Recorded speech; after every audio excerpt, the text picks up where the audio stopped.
때문에 꿈을 포기하고 상처 때문에 인생을 포기하는 이들을 우리는 주변에서 종종 봅니다. 이겨내라고, 극복할 수 있다고 사람들은 쉽게 말하지만 생각처럼 그게 쉬운 일은 아니라는 걸 상처를 받아보면 알게 됩니다. 오늘 본문에 나오는 베드로는 인생에서 굉장히 큰 상처가 있던 사람이었습니다. 그 상처는 자신의 실수와 어리석음에서 비롯된 거지요. 우리가 잘 알던 것처럼 베드로는 항상 자신감이 있었고 의욕이 충만했던 사람입니다. 누구보다 나서기를 좋아했고 그래서 인정을 받기도 했습니다. 예수님의 12제자 중에서도 수제자의 반열에 올랐던 사람입니다. 그런데 그가 나락으로 떨어진 거죠. 왜? 예수님이 십자가에 못 박히실 때 닭 울기 전 3번이나 예수님을 부인했기 때문입니다. 그는 자신을 과신했습니다. 네가 나를 부인할 것이라고 예수님 말씀하실 때 다른 사람은 다 예수님을 부인해도 나는 절대로 그러지 않겠습니다. 당당히 소리쳤던 사람입니다. 그런 그가 사람들 앞에서 예수님을 부인한 거지요. 아니, 작은 여자아이 앞에서도 예수님을 저주하고 모욕하기까지 했습니다. 그러니 얼마나 참담합니까? 자신을 과신한 것만큼이나 반대급부로 자신에 대한 실망과 수치가 이만저만이 아니었던 거죠. 여러분, 자존심이 강한 사람일수록 자신의 실수에 대해서 더욱 비참하게 여긴다는 심리적 보고가 있습니다. 또 늘 성공을 경험한 사람일수록 단 한 번의 실패에 대해서도 받아들이지 못하고 인생을 포기해버리는 이들이 있다는 연구도 있습니다. 본문에 나오는 베드로가 아마도 그런 사람이었던 것 같지요. 자신이 저지른 실수에 대해 너무 크게 실망한 나머지 자신의 인생을 그냥 놓아버리는 이가 되고 마는 것입니다. 오늘 본문에 있는 요한복음 21장에 앞서 요한복음 20장을 보면 부활의 주님에 대한 이야기가 나옵니다. 십자가에 달리신 예수님이 부활하셨고 그 부활하신 예수님께서 마리아에게 나타나셨을 뿐만 아니라 제자들에게도 나타나셨고 의심 많은 도마에게도 나타나신 내용이 20장에 나옵니다. 그러니 오늘 본문이 시작되는 즈음에는 이 부활하신 예수님에 대한 소문이 꼬리에 꼬리를 물고 전해질 때였습니다. 그런데 이 소식을 애써 외면하는 이가 있었으니 그가 바로 베드로였습니다. 21장 3절을 보면 베드로가 뭐라고 이야기하냐면 나는 물고기 잡으러 가노라, 그렇게 말합니다. 베드로는 자신을 잃고 옛날 모습으로 돌아가서 고기를 잡고 있었습니다. 아마 그는 생각했을 겁니다. 내가 무슨 사람 낚는 어부가 될 수 있겠는가? 나는 고기 잡는 어부일 뿐이야. 나는 예수님의 수제자라고 하면서도 스승을 3번이나 부인하지 않았는가? 그것도 작은 여자아이 앞에서 예수님을 욕하고 심지어 저주까지 퍼붓지 않았는가? 나 같은 놈이 무슨 예수님의 제자가 될 수 있을까? 더 창피 떨기 전에 그냥 고기나 잡고 살자. 아마 그렇게 생각했겠죠. 게다가 베드로는 부활의 주님을 만나는 게 오히려 더 창피하고 부담스러운 일로 여겼을 겁니다. 왜냐하면 예수님을 만나면 도대체 무슨 말을 한단 말입니까? 도대체 무슨 낯짝으로 주님을 본단 말입니까? 혹시라도 예수님께서 질책하고 책망하신다면 어떻게 대답한단 말입니까? 입이 10개라도 할 말이 없었을 겁니다. 그러니 더 이상 망신 떨기 전에 이제는 완전히 예수님과의 관계를 끊어버리고 소위 이 바닥을 뜨는 게 제일 현명한 선택이었을 겁니다. 그래서 주님을 따르지 못하고 자신을 잃어버리고 옛날 직업으로 돌아가 그저 고기나 잡고 살아야지, 그렇게 살고 있었습니다. 그런데 말씀을 보면 밤새 고기를 잡았지만 웬일인지 이날은 고기도 안 잡히는 거죠. 실패가 연속되는 순간입니다.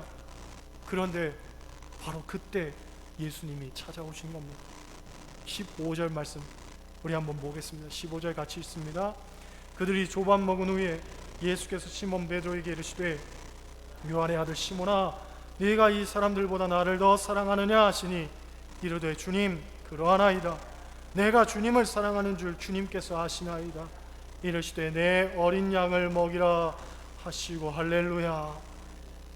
예수님께서 베드로를 뭐라고 부르시냐면 요한의 아들 시몬아 하고 부르십니다. 여러분, 베드로라는 이름은 예수님께서 지어주신 이름입니다. 주는 그리스도시요 살아계신 하나님의 아들이십니다 하는 이 위대한 고백 후에 예수님께서 그를 크게 칭찬하시면서 지어주신 이름이 베드로입니다. 그런데 오늘 예수님은 베드로라는 이름 대신에 시몬아 하고 옛날 이름을 부르시는 겁니다. 왜 시몬아 하고 부르셨을까? 지금 베드로의 현 주소를 예수님께서도 너무 잘 알고 계셨기 때문에 그렇습니다. 더 이상 베드로로 설 수도 없고 살 수도 없는 그 모습을 예수님께서 꿰뚫어 보시고 그의 삶을 짚으시는 거지요. 베드로는 무슨 뜻입니까? 반석이라는 뜻입니다. 그렇지요? 어떤 경우에도 흔들리지 않는 반석 같은 모습으로 살라고 예수님 지어주신 이름인데 지금 베드로는 그 베드로가 아니었던 거지요. 인생이 송두리째 흔들리고 있습니다. 완전히 무너져 내립니다. 실패자도 이런 실패자가 없습니다. 스스로에 대한 책망과 부끄러움이 얼마나 자기를 더 움츠러들게 했던지 모릅니다. 그런데 생각해보면 우리도 그렇습니다. 여러분, 우리 삶에 예수님이 없다면 우리는 아무것도 아닙니다. 우리의 본질은 그저 죄인일 뿐이고 우리는 정말로 주님 앞에 부끄러운 사람들일 뿐입니다. 여러분, 직분 받았다고 교회 다닌다고 남들보다 좀 나아 보입니까? 목사가 되고 장로가 되고 직분 좀 받았다고 내가 특별한 사람이라도 된 듯합니까? 그렇지 않습니다. 우리가 잘못 생각하는 것 중에 하나가 직분이 마치 자신인 양 오해하는 그런 경우가 있습니다. 중세 교회가 그랬죠. 성직자는 특별한 사람인 줄 알았습니다. 여러분, 우리가 목사가 되고 장로가 되고 권사가 되고 집사가 된다는 그 이름 가지고 천국 가는 것 아닙니다. 우리는 직분 이전에 하나님 앞에선 하나의 인간으로서, 하나의 죄인으로서 하나님 앞에 나아가야 됩니다. 내가 의인인 것 같아도 본질은 죄인이라는 것, 그 사실만큼은 변하지 않습니다. 여러분, 그걸 우리가 깨달아야 됩니다. 베드로라는 이름이 예수님께서 지어주신 이름입니다. 특별히 하늘 열쇠를 가진 이름입니다. 얼마나 위대한 이름입니까? 그러나 베드로의 본질은 시몬입니다. 약하고 어리석고 혈기 많은 시몬일 뿐입니다. 베드로라는 이름을 가졌다고 내가 남들보다 잘난 줄 알고 살았는데 알고 보니 시몬이더라는 거지요. 아무것도 못하는 시몬, 밤새 고기를 잡아도 한 마리도 잡지 못하는 그 시몬. 예수님은 그 이름을 부르는 겁니다. 시몬아 하고 말이죠. 여러분, 베드로라는 거창한 이름 이전에 시몬이라는 본질적인 이름이 있듯 우리도 마찬가지입니다. 외형적으로 보여지는 거창한 모습 이전에 어떤 면에서는 초라한, 그래서 외면하고 싶었던 자기 현 주소, 그것을 우리가 깨달아야 된단 말이죠. 교회에 택배나 작업일로 인부들이 올 때면 그 중에 교회 다니는 분들도 있지만 교회 다니지 않는 분이 있습니다. 교회를 조금이라도 다니는 분은 저를 부를 때에 목사님, 교회 와보니까 저 사람 목사구나 싶어서 목사님 하고 부르지만 교회 안 다니시는 분은 사장님 하시는 분들도 있고 아저씨 그러는 분들도 있습니다. 그런데 사장님 하는 것도 좀 낯설지만 아저씨 하는 소리는 솔직히 상당히 좀 거북스럽습니다. 시장 바닥에 가서야 할머니들이 아저씨 그러면은 그냥 넘기는데 교회에서 뻔히 내가 목사인 걸 아는데도 아저씨 하고 부르니까 조금 불쾌함도 느껴집니다. 사실 그게 평소에 잘 들어보지 못했던 이유도 있지만 어떤 면에서는 제 마음속에 목사로 어떤 인정받고 싶은, 대접받고 싶은 그런 욕구가 있는 것이 아니겠는가 생각을 한번 해봅니다. 제 자신을 돌아보면서 깨닫게 되는 건, 그래, 내가 하나님 일을 하고 있으니까 목사지, 하나님과 멀어지는 순간 아저씨밖에는 안 되겠구나, 그런 생각이 들지요. 직함이 있다고 나의 본질을 망각해서는 안 된다는 얘기입니다. 그렇잖아요. 세상에서도 사람들이 사장님 해주니까 내가 사장님인 것 같지만 사실은 별 볼 일 없는 죄인일 뿐입니다. 교회에서도 권사님, 장로님 해주니까 내가 꽤나 대단한 사람처럼 보이지만 그 이면을 들여다보면 여전히 하나님 앞에는 수치스럽고 부끄러운 죄인일 뿐이라는 거지요. 여러분, 그걸 깨달아야 됩니다. 베드로도 아마 그랬던 것 같습니다. 예수님께서 베드로라는 이름을 주시고 천국 열쇠를 주시니까 세상을 다 가진 것 같은 기분이 들었겠죠. 다른 제자들은 눈에 보이지도 않았을 겁니다. 예수님 수제자라고 뻐기고 다녔을 것이고, 어디든지 주님께서 베드로만 그렇게 아끼고 사랑하고 품에 안고 데리고 다니시니까 내가 대단한 사람이냐 그렇게 생각을 했겠죠. 그러니 예수님께서 내가 나를 부인할 것이다 라고 말씀하시는데도 나는 안 그럽니다. 그렇게 말해도 되는데 다른 놈들은 몰라도 말이지요, 다른 사람들은 몰라도 나는 그렇지 않습니다. 그렇죠? 은연중에 다른 제자들을 무시하고 그들을 깔보는 마음이 있었던 거예요. 그러니 영원히 베드로일 것 같던 자기가 더 이상 베드로로 살지를 못하고 시몬으로 살고 있습니다. 이 얼마나 부끄럽고 참담한 일입니까? 더구나 욕하고 저주까지 한 마당에 예수님이 떡하니 자기 앞에 나타나셔서 시몬아 하고 부르시는데 이보다 더 최악의 상황은 없지요. 그렇죠? 그런데 여러분, 중요한 것이 있습니다. 상처는 있는다고 해결되는 게 아닙니다. 하나님 앞에 꺼내 놓아야 진정한 해결이 됩니다. 이게 회개죠. 그렇죠? 하나님과 대면하고 짚고 넘어가야 되는 거예요. 문제는 드러내야 되는 것이지 감춘다고 해결되는 게 아닙니다. 치료받으려면 문제를 드러내야 되는 겁니다. 그렇잖아요. 예전에 신문에 이런 기사가 실렸습니다. 어떤 할아버지가 경찰에 가서 자수를 했습니다. 30년 전에 자기가 살인을 저질렀다는 거예요. 경찰에서 조사를 해보니까 이미 공소시효가 지나서 어쩔 수 없는 일이었습니다. 그러니 할아버지 그만 돌아가세요. 공소시효가 지나서 우리도 어쩔 수 없어요. 그랬더니 할아버지가 자기를 처벌해달라고 울고 불며 매달리는 거예요. 왜? 누구 하나 모르는 일이었고 누구 하나 뭐라 하는 사람 없지만 자기는 30년 동안 고통 속에서 살았다는 거예요. 잠을 자도 자는 게 아니었고 살아도 사는 게 아니었고 사람을 만나도 만나는 게 아니었고 인생이 이게 아니라는 거예요. 내가 처벌을 받아야만 되겠다는 거예요. 그래야 속이 후련해지지. 내 죄값을 치르기 전에는 내가 더 이상 집으로 돌아갈 수 없다고 울면서 매달리더라는 거죠. 신앙생활도 마찬가지라고 봅니다. 문제가 있다면 드러내야 되는 겁니다. 신앙의 회의가 들수록, 관계가 나빠질수록 자꾸 누군가 내 마음에 밟히고 나도 상처를 주고 상처를 받을수록 드러내야 되는 거죠. 골마 터지기 전에. 게다가 우리가 부끄러운 잘못을 드러난다고 해서 하나님 우리를 책망하시느냐? 그렇지 않습니다. 오히려 감싸주시고 안아주시고 치료해주시고 온전케 하십니다. 그러니 하나님의 사랑과 은혜를 믿고 우리의 모든 부끄러움을 꺼내놔야 되는 거예요.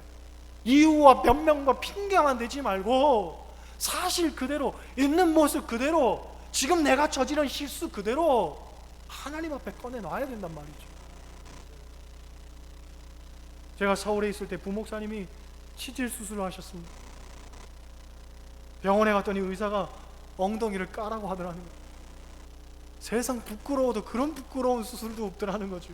목사 체면에 바지 벗고 엉덩이 까려고 하니까 도저히 창피해가지고 못하고 있어 머뭇거리고 있으니까 의사 선생님이 호통치면서 이 사람이 정신이 있나 없나, 나을 생각 있으면 빨리 까요!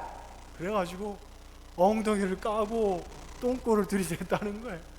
야, 그 부목사님이 저한테 하는 얘기가 절대로 살면서 치질 걸리지 말라고, 아픈 것보다 더 고통스러운 건 수치스러운 것, 너무 수치스러운 수술이니까 절대로 치질 걸리지 말라고, 의자에 오래 앉아있지 말고 가끔씩 일어났다 앉았다 일어났다 앉았다, 통풍이 잘 돼야 된다고 이야기를 하는데 그런 거죠. 창피하고 부끄러워도 어떡합니까? 나으려면 드러내야 되는 거죠. 그렇죠? 여러분, 많은 분들이 신앙생활 하면서 곪은 것을 치료할 생각을 안 합니다. 갈 때까지 가보자 하는 사람도 있고 뭐 어떻게 되겠지 하는 사람도 있습니다. 차일피일 시간 미루고 서로 얼굴 부대끼지 않으려고 외면하고 살다가 결국은 시간이 지나면서 점점점 쌓이고 또 쌓여서 그게 골마지고 상처가 되고 터져버리고, 그러고 나면 수습이 안 되는 거예요. 그러니 어느 날 갑자기 나 상처받았어, 나 교회 안 나갈 거야, 나 신앙생활 안 할 거야, 뚱딴지같이 그렇게 선포하는 교인들이 있지요. 얼마나 안타깝고 한편으로는 또 미련합니까? 문제가 작을 때 얼마든지 해결할 수 있는 것, 그냥 방치하고 내버려 두다가 나중에 손 쓸 수 없을 때쯤에 갑자기 폭발시켜 버리는 것, 너무나 좋지 않은 방법입니다. 여러분, 상처는 상한 마음 고치시고 치유하시는 하나님께 다 내려놓고 치료받아야 할 줄로 믿습니다. 치유. 오늘 본문을 보면 예수님은 베드로의 과거에 대해서 묻지 않습니다. 그가 저질렀던 실수에 대해서도 묻지 않습니다. 너 왜 그랬니? 도대체 왜 그랬어? 책망하지 않으십니다.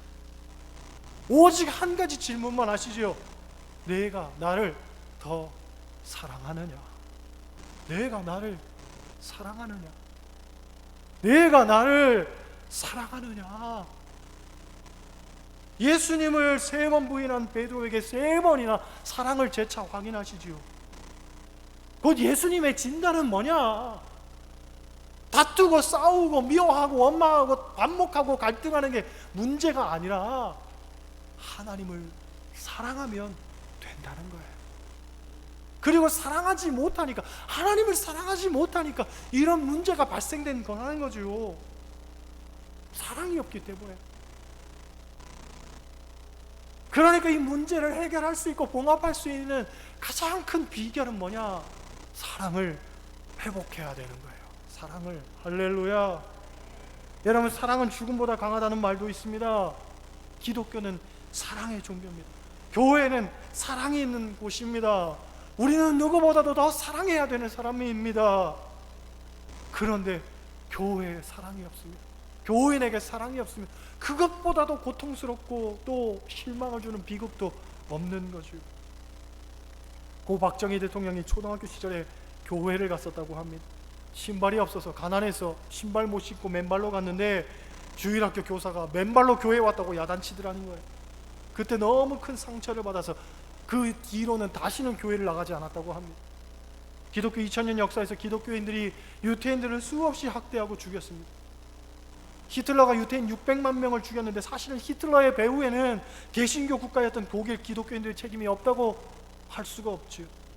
십자군 전쟁 때 회교도들을 얼마나 많이 죽였습니까? 기독교가 저지른 끔찍한 만행이었습니다. 때문에 지금까지도 회교 국가에서는 선교란 상상을 초월할 정도로 어렵죠.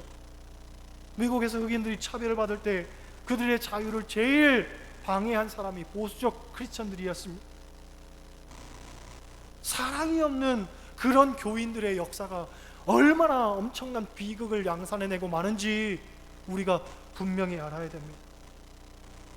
때문에 여러분, 신앙생활 한다면 물론 우리에게 믿음이 있어야 되겠죠. 하지만 사랑이 더욱 있어야 됩니다. 그런즉 믿음, 소망, 사랑, 그 중에 제일은 사랑이라고 했습니다. 아무리 위대한 믿음이 있을지라도, 강철 같은 믿음이 있을지라도, 내 몸을 불사르게 내줄 만한 믿음이 있을지라도 사랑이 없으면 소용이 없는 거예요. 여러분에게 사랑이 있기를 소원합니다. 냉철한 칼날과 판단과 비판을 갖고 있다 할지라도 사랑이 없으면 그것은 오히려 사람들을 힘들게 하고 사람들에게 저주를 퍼붓는 것이 되고 그들에게 수없는 상처를 주는 것이 된단 말이지요. 사랑이 있기를 소원합니다. 아무리 말씀에 대한 해박한 지식이 있다 할지라도, 그래서 그 지식이 나의 삶을 철저한 어떤 신앙의 행동으로 나아갈 수 있도록 돕는다 할지라도 사랑이 없다면 그 사람은 율법주의자가 되는 겁니다. 그리고 다른 사람을 정죄하는 도구밖에는 안 되는 겁니다. 여러분에게 사랑이 있기를 원합니다. 성경을 보면 유대인들은 하나님의 계명을 잘 지켰습니다. 십계명을 잘 지켰습니다. 그런데 예수님께서 오셔서 보니까 그들은 사랑보다 계명을 앞세우는 거죠. 율법을 지키려고 사랑을 안 하는 거예요. 그래서 예수님께서 구약을 정리해서 모든 율법을 정리해서 율법을 완성시키는 거지요. 하나님 사랑과 이웃 사랑, 율법과 선지자의 대강령이다. 그 사랑의 율법의 완성은 사랑이다. 그렇게 말씀하십니다. 하버드 대학의 고든 올포트 교수는 그의 책 개인과 그의 종교에서 말하기를, 사람은 사랑의 본능을 가지고 산다라고 말합니다. 사람은 사랑을 하고 사랑을 받도록 되어 있다는 거예요. 그런데 긍정적 사랑은 하나님을 사랑하고 그래서 이웃을 사랑하는 것인데, 이 사랑을 우리가 하지 않으면 필연적으로 그 사람은 세상을 사랑하게 되어 있다는 거예요. 세상에 있는 돈과 명예와 향락을 사랑하도록 되어 있다는 거죠. 여러분, 무엇을 사랑하고 살고 계십니까? 세상의 사랑은 가변적입니다. 곧 변한다는 거죠. 언젠가 유명한 광고 카피가 생각이 납니다. 사랑이 왜 변하니? 하고 묻는 남자의 절규에 여자가 대답합니다. 사랑은 변하는 거야, 2% 부족할 때. 그런 광고가 있었습니다. 그런데 생각해보면 세상의 사랑은 항상 2% 부족합니다. 2%. 모든 것이 충족되는 것처럼 보이지만 지나고 나면 헛헛하단 말이죠. 나에게 있어서 완벽한 사랑을 주는 남자라고 생각했는데 돌아보니 2% 부족한 거예요. 나에게 있어서 꼭 맞는 사랑의 여자라고 생각했는데 지나고 보니 2% 부족한 거예요.